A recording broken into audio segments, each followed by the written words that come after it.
Hello and welcome to Let's Play RUNE.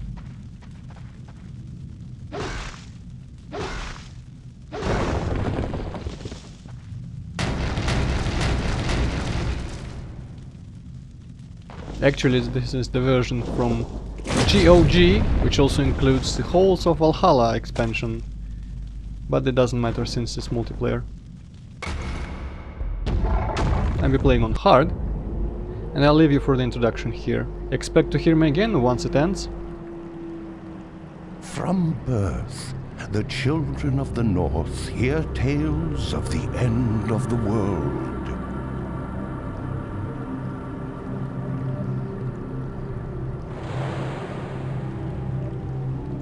Ragnarok.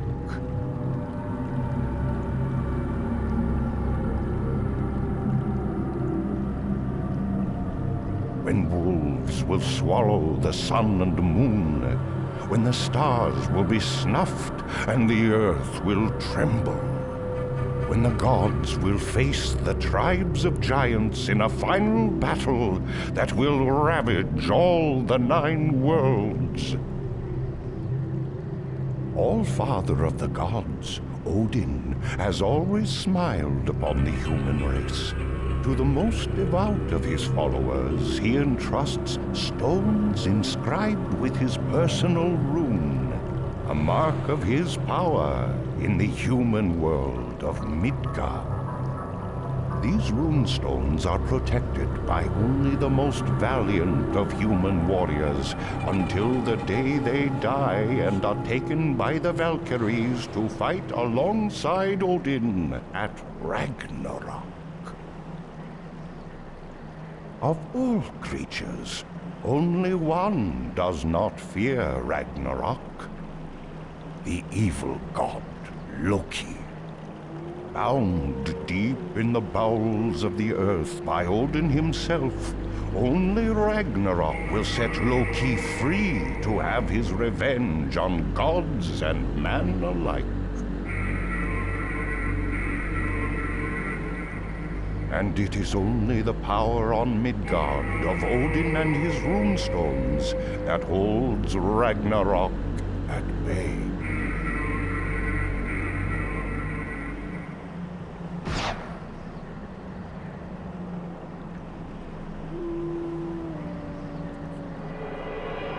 People of Wotankeld, we gather this day to honor one from our midst, younger than any ever so honored. He is yet wise and strong beyond his years. He has carried shields in the battles at Hindol and Utherby, and aided in the fortification of this village, following the dark tales we have heard from the Northlands. Through trial by single combat, he has proven today that he is ready to take a place among the warriors of this village. Ragnar, son of Jarl, kneel here before the runestone of Odin and hear me. You must now put aside all childish things. Swear yourself to protect this stone and the village that surrounds and upholds it. Swear to stand beside your sword brothers until death, to defend this holy shrine of the All-Father. Raise now your sword and take up the glorious duties of the Odin's blade.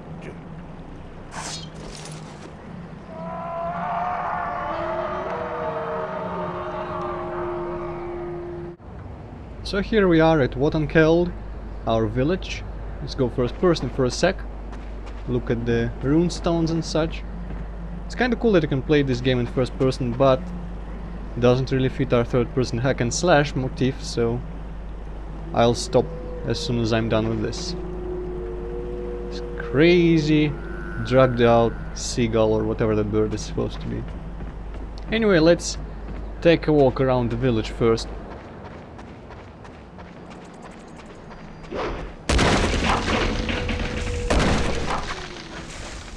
Apparently the weapons master doesn't share the village's high opinion, boy. He awaits to test your skills in the longhouse.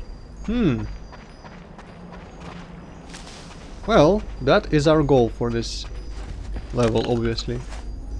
Go prove ourselves even more. You may have bested me in single combat, but we will cross swords again one day. And then we'll Swords? see if your skills are all the elders think they are. Swords then. Okay. I hope you get a sword by then. Do you seek your courage, boy? If you don't feel ready to face Ulf, perhaps you'll meet me behind the stables. I promise to tell no one who lopped off your sword hand. Of course. Sounds like a deal. Let me break your fucking barrels, you jerkass. Let's go out of the village for a second. I'm not feeling very welcome. Also, those subtitles are staying for a hella long time. Delicious fruit. What fruit is pink like that, actually? But doesn't matter. There's our port. Ragnar! How are you, boy? I forgot myself. Just stole one You're of the a shields man from now, the aren't you? longboat. Congratulations, warrior. And screw your barrels, of course. If you see any rope on your way to the longhouse, be sure to bring it down. We need to keep the ship well provisioned. That line, when I was a kid, I genuinely thought it was some sort of like mini quest. And it confused me a little bit when I couldn't find any rope. But what confused me even more is just this level. Even though its layout is really simple. And finding a way to the longhouse is actually really simple as well. If not for one thing, which I will point out later. But yeah, as a kid, first time playing this, I got really lost.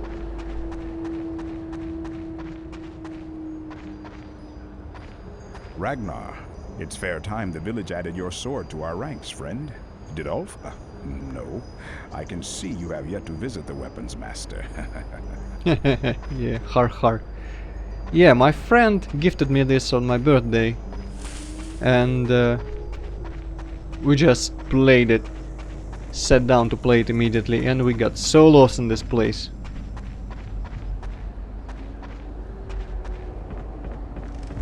Greetings, young warrior. May Odin guide your sword on the field of battle. I have a feeling he will. Strength of arm will not always be enough. A true warrior must keep his mind and spirit strong to face the enemies of Odin. Sure, thanks for the advice, old man. You live in a cool-ass house, by the way. I kinda want a house like that for myself. Oh well. Next we'll visit our father himself. The Jarl, or Jarl? Should be Jarl, I think. In Russian at least it is, but here it's Jarl. Greetings, Ragnar. I hope you feel fit and ready for your final training with Ulf. Drink mead from my table to fortify yourself, Ah, yes. my son. Screw your cup. You must continue your studies of the ways of war, son. Wisdom will come with experience, and you'll have need of both in these dark times.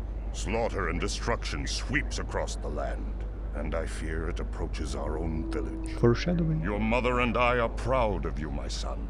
In time, you will take my place and sit in the chieftain seat in the village longhouse. Where is my mother? Be on your way, son. Despite the ceremony, you must face Ulf before you can truly call yourself a warrior. He awaits you in the longhouse. Okay. This freaking gate here. This was what tripped me for so long. I ended up having to jump over the fence. Also, you cannot jump on this roof. But yeah, that thing, the fact that it opens by itself when you approach was unexpected. So I didn't expect it and didn't think it was possible. I had to jump on some buildings and perform Viking parkour.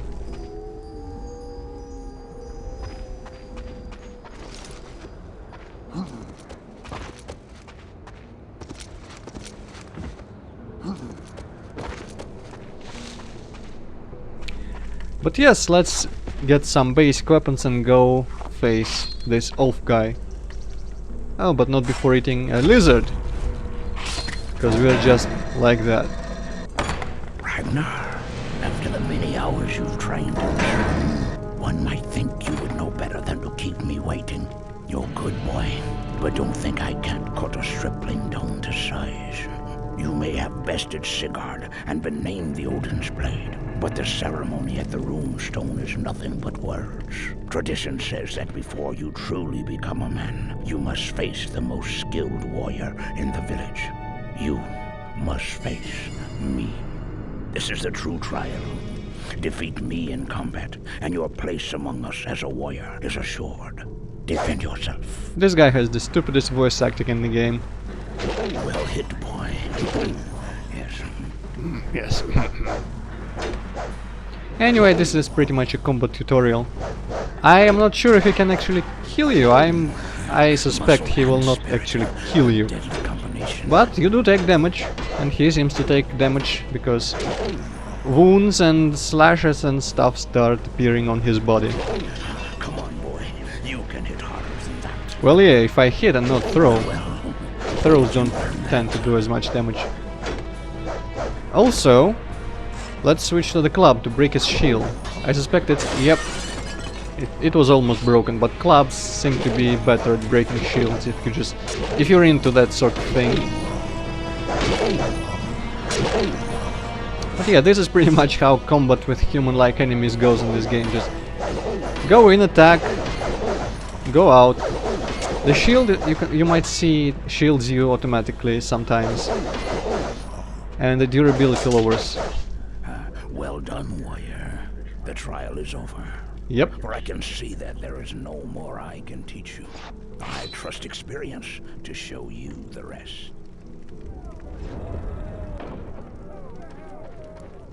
Messengers on the beach! Conrack has besieged Copperroot and their runestone is under attack. We go to their aid.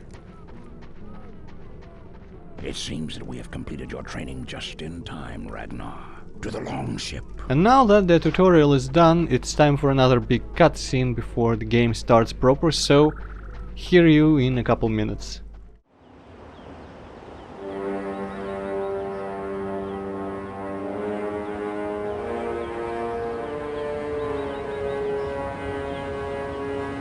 The people of Copperroot have been a staunch ally for many generations, my son. And their runestone stands as a proud beacon for longships coming in from sea. Conrack must truly be foolish to besiege their hall. Odin himself will reach down from Asgard and smite the betrayer for his impudence.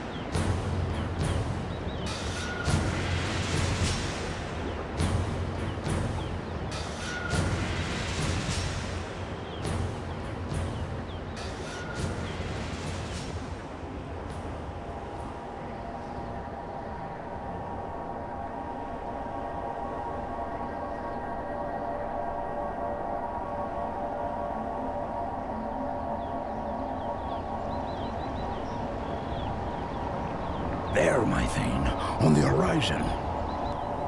It's Conrack and Sigurd.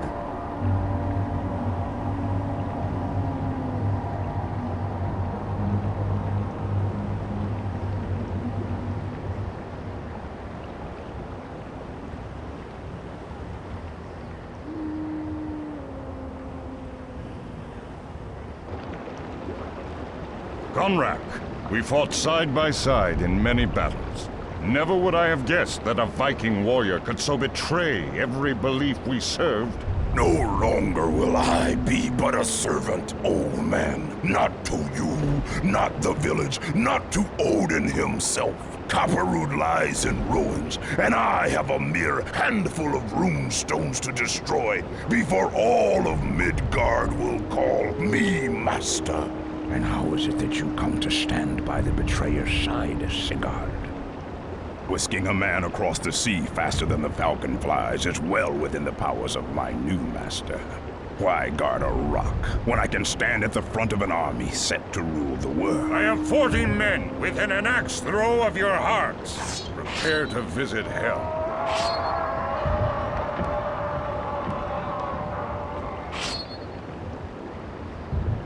40 men. I need but one to kill you, myself.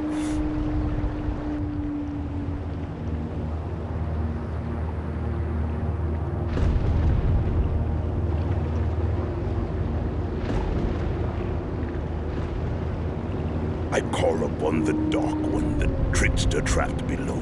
Call upon his powers, call them from the bowels of Midgard, and offer these, his foes, to his immortal lust for power and his insatiable hunger for vengeance.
Ragnar, awaken, warrior.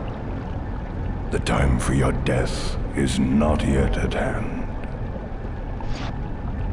So, we find ourselves in this closed-off underground cavern, which I have no idea how we sank down here, but maybe we were teleported or it's just magic. And thus begins the first part of this game, which many people feel is a bit slow start, but I love this area very much, and throughout it I will probably explain to you in detail why. So the first proper enemy of the game is these crabs, and they start the tendency of enemies in the caverns here being sort of creepy little creatures, like these barnacles. Barnacle snakes of some kind. Need to hit them when they're out, cut out their tongue. But they can also grab your weapon, or even yourself, and swing it around and throw it someplace where you might not even be able to reach it. So they're kind of assholes. Although, interesting enough, when they throw you, they don't actually do damage. And they can do that to enemies as well. And other objects, pretty much everything, actually. Let's eat a lot of apple-looking fruit.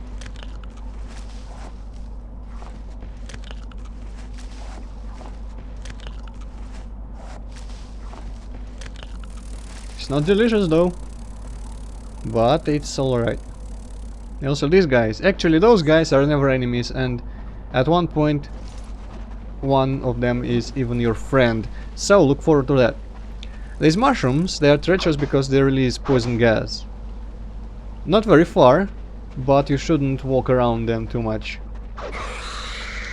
But yeah, also, little fun anecdote, when those credits started showing when we all drowned after the ship was destroyed by magical Half-Life 1 lightning. When we were playing this game at my birthday, for a while, before the game continued here, we believed that that was the end, that was the end of this game. And we were baffled by how short it was and how much of a ripoff it must have been to the guy who bought it for me, but this game ended up being one of my favorite games of all time, and I suspect has formed a lot of my preferences in just games and level design and such. Ooh, that cutscene looks kinda stupid. I will be displaying the level names, as you might have seen up there. That's because the level names are kind of interesting. Sometimes, some of them. They have some strange words in them, the meaning of which I do not understand, but they sound like names. This here is unfortunately a graphical bug that is persistent throughout the entire game, nothing I can do about it. Now, this fish here, this fish is the stuff of nightmares. Forget freaking Half-Life 1 fish or whatever else fish you might think of. This bastard kills you in one hit and chases you down. Although he is peaceful at this very moment before I break this wall. Does mean you won't die if you swim into its mouth. But now it starts actually chasing you with the intent to kill. And yes, it is a one-hit KO, so this guy was extremely scary to me as a kid.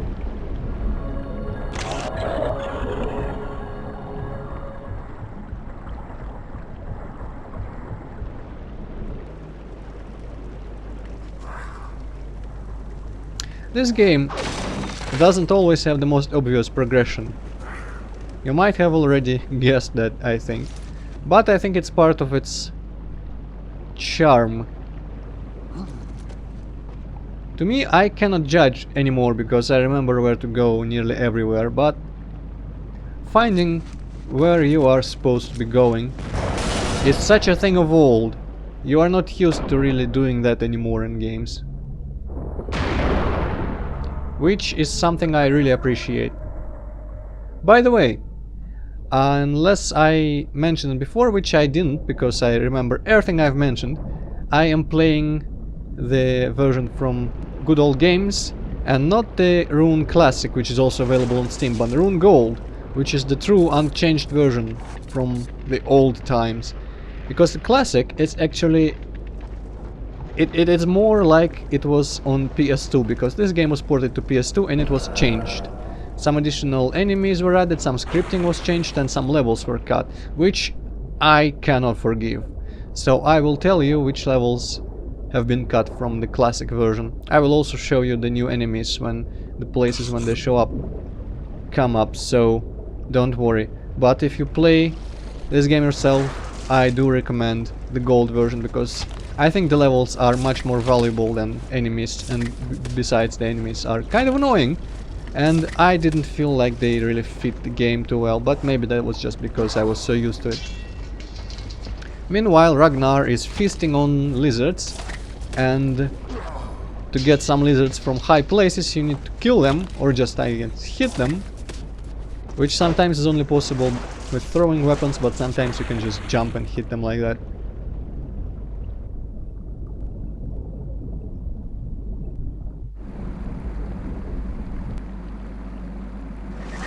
There, for example, at Sigmundur.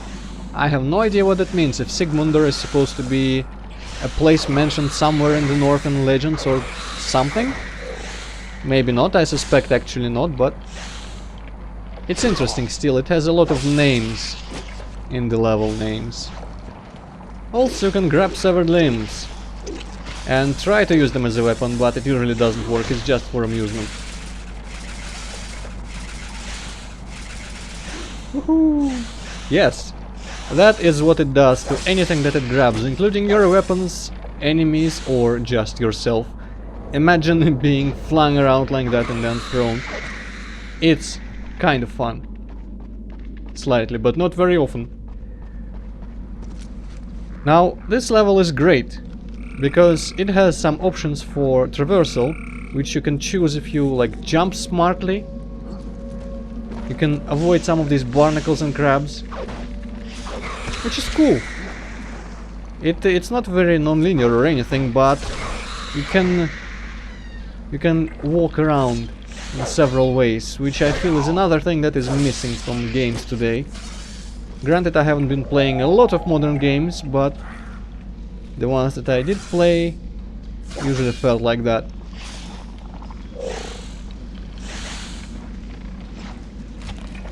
I have been devouring lizards for a while now, game. You are a bit slow. I want to point out though that there are chameleon lizards, and those have the texture of the surface that they are on. Kinda like the crabs, if you have noticed. The crabs' shells have the texture of the floor. Now to the right there was a tower filled with poison mushrooms and a vine coming up from it. That's just another one of these little options how to get up here. As you can see, this vine gets here, but I don't really want to deal with those poison mushrooms, to be quite honest with you.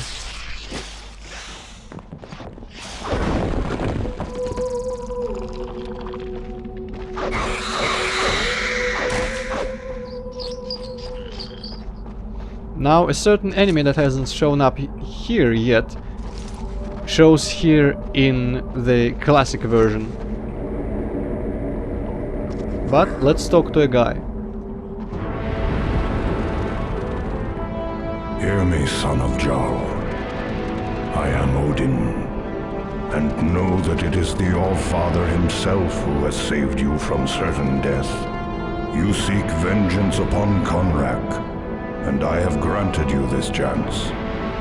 Your journey through the underworld will be rife with danger, and you must arm yourself against the creatures that dwell within these caverns.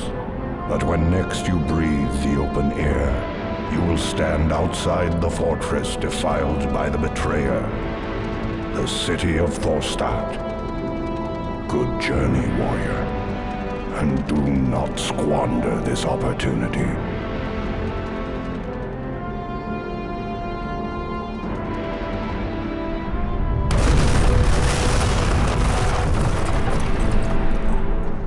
So, there's our mission.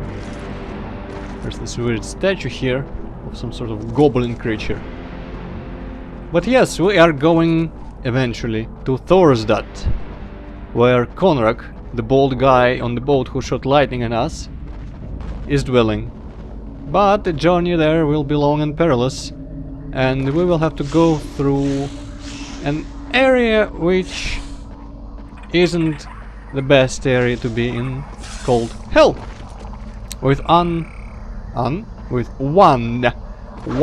L, because that is how Hell was named by the Vikings. And also the daughter of Loki, who is half dead, literally half of her is dead. Her name is also just Hell.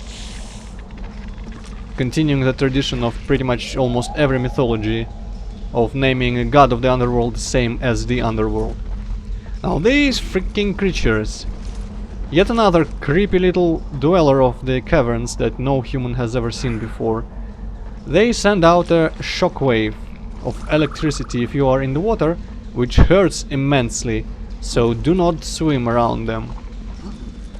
Thankfully, they cannot really do anything besides be creepy when you are just out and about above the water.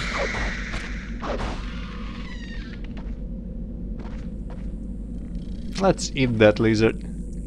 You can see these mushrooms are not actually very dangerous, but still. Level transition! Now this level. First of all, what the hell is courier? Second of all, this level was cut from the classic version, which is heresy, and I just cannot agree with that decision. Apparently some people, some whiners, think that some of these levels are kind of tedious. I even saw a quite ridiculous opinion on a forum that they are not as much about combat, and this game is all about combat, so you know. This looks like it'd be a long swim, so let's go grab some air. But yeah, this game is as much about combat as it is about traversing the environment, I feel, so cutting out levels that are more about the environment than combat is kind of a bad idea. At least not a good idea, I think. But I can see how some people, some filthy casuals, might be in favor of that move. Oh, it was not a long swim. Now here there is a trap, but sadly it doesn't work. I remember it working at some point in the very distant past, but now these jellyfish just get stuck on the waterfalls. It's kinda sad. I wish it worked.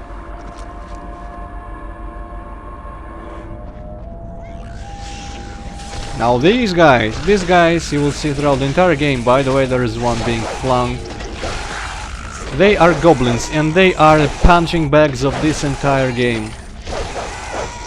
Oops, little Skype window down there. Execution. So yeah, these guys are stupid little annoying creatures, which can be a bit of trouble every now and again, but mostly you just take the piss, so to say.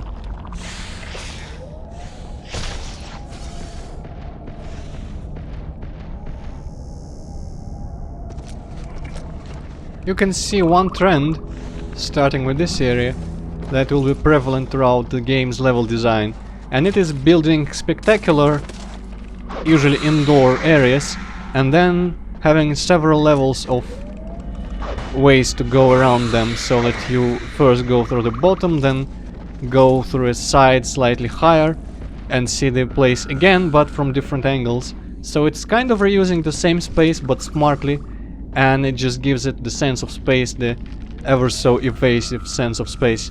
Now jumping down there would be a mistake, so let's jump down here.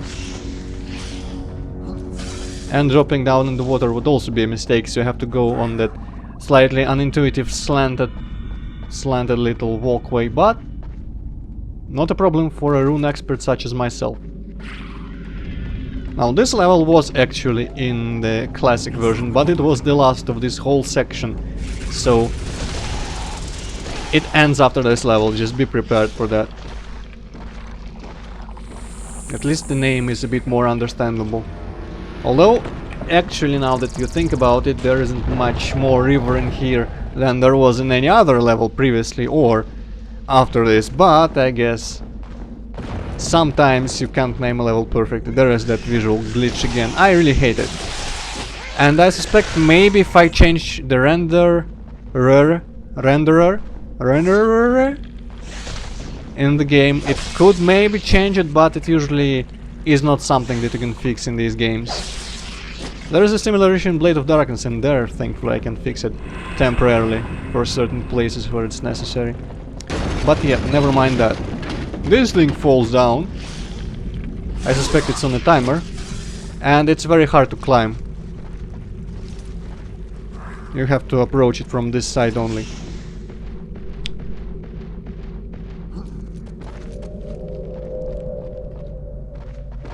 Look at this idiot. Okay, down there. First of all, I'm going to eat this apple, of course. Not a delicious fruit, but it'll be fine.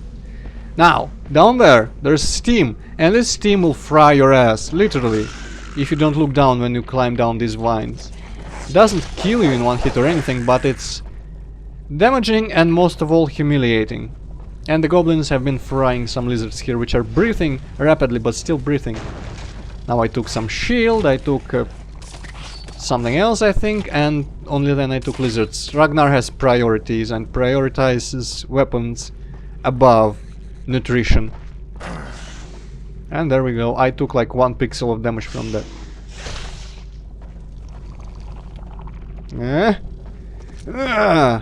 Okay. There's this little dead end for no reason whatsoever except for being spectacular, and I love it. I will not tire of talking about how much I love dead ends that don't have any rewards or enemies or anything, just for the sake of the environment feeling natural. Because it's not a linear sausage path when it's got some options on the sides, even if those options are completely worthless. But this game doesn't actually feel all that linear, mostly because a lot of times it does not feel like it leads you by the hand to where you need to go. Sure, you only have one way to go, but it often looks like you almost have more. And other times, finding this one way to go is hard enough. Not in this case. In this case it's just some strange collision.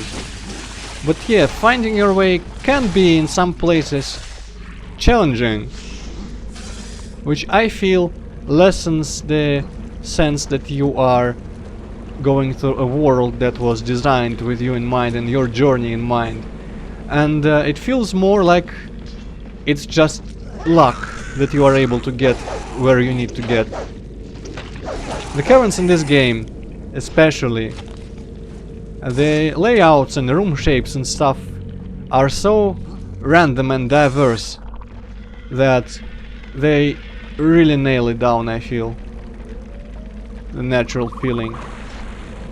There are some narrow spaces, some weird geometry, and some... just everything. Everything is well made about these, I think, of course. You might not be a big fan. Woohoo! Hello, fish! Yeah, seeing this guy swim at you from the fog can be mighty scary.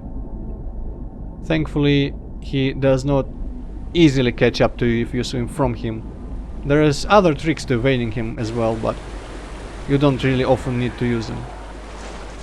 Now, A3 or whatever underwater layer. This level is not in the classic version. And this is the giant crab. The giant crab is the enemy that was showing up in the classic version before the Odin cutscene on that little raised platform. But the giant crabs are great. First of all, you can jump on them. I think you can also jump on the small ones, but of course they are small and not as fun.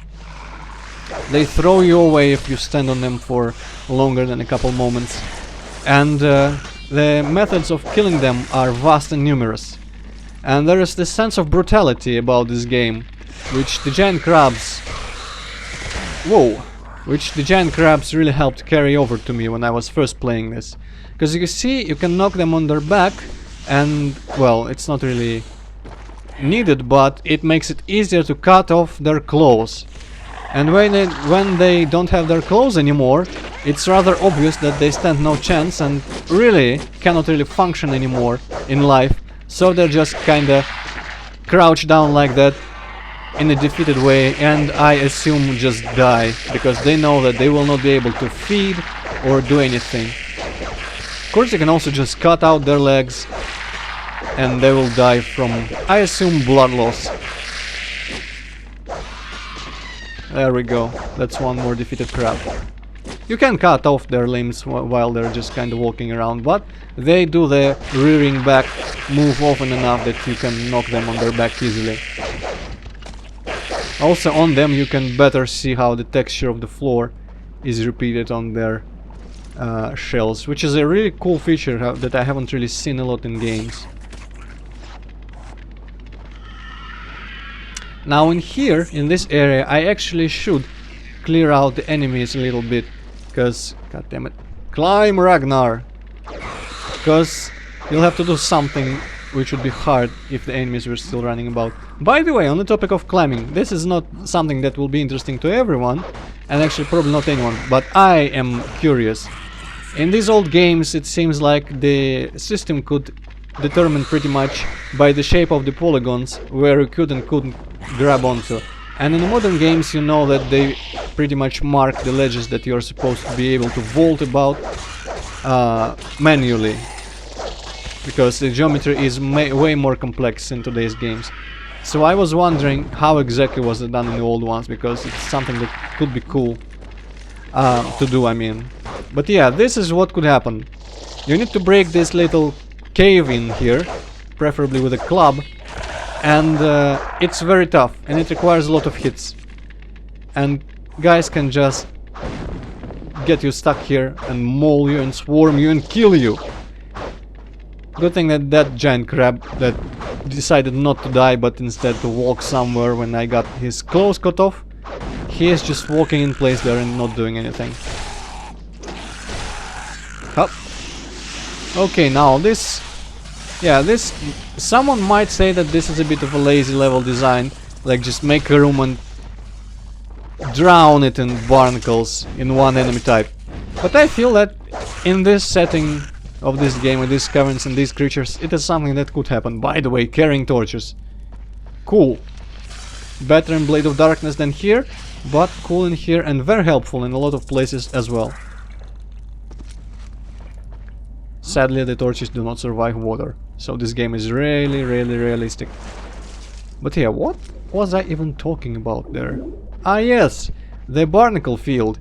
I feel like there is no reason an organism like that would not have a place where there's lots of them. Just it was a place fit for them, you know, just a big open area, maybe lots of nutrition or something, or maybe just lots of barnacle babies were dropped in there by a mother. Oh, holy shit, another fish.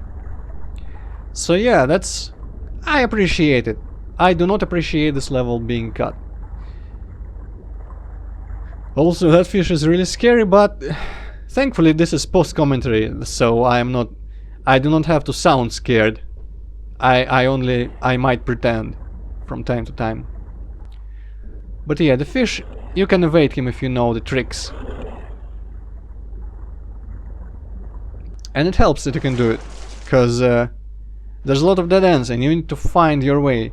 In the previous cavern with this fish, which was a bit lighter, you might remember it, I found the way immediately, but there was a couple other ways to go, which were just a little loophole around a column of sorts.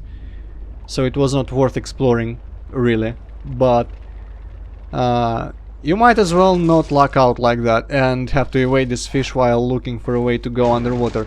And when you're an impressionable kid, this is something that you are very afraid to do, just as much as those crabs are afraid of me, looks like. They all ran away, that's what I mean.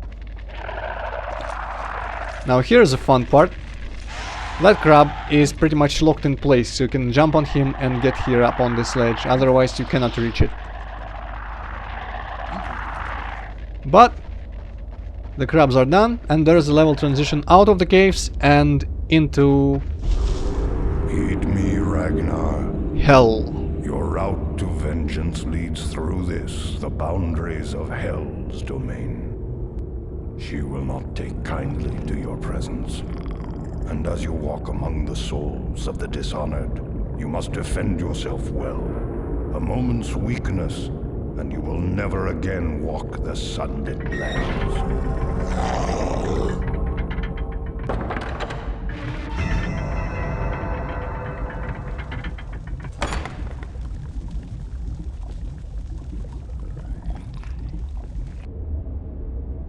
What's that?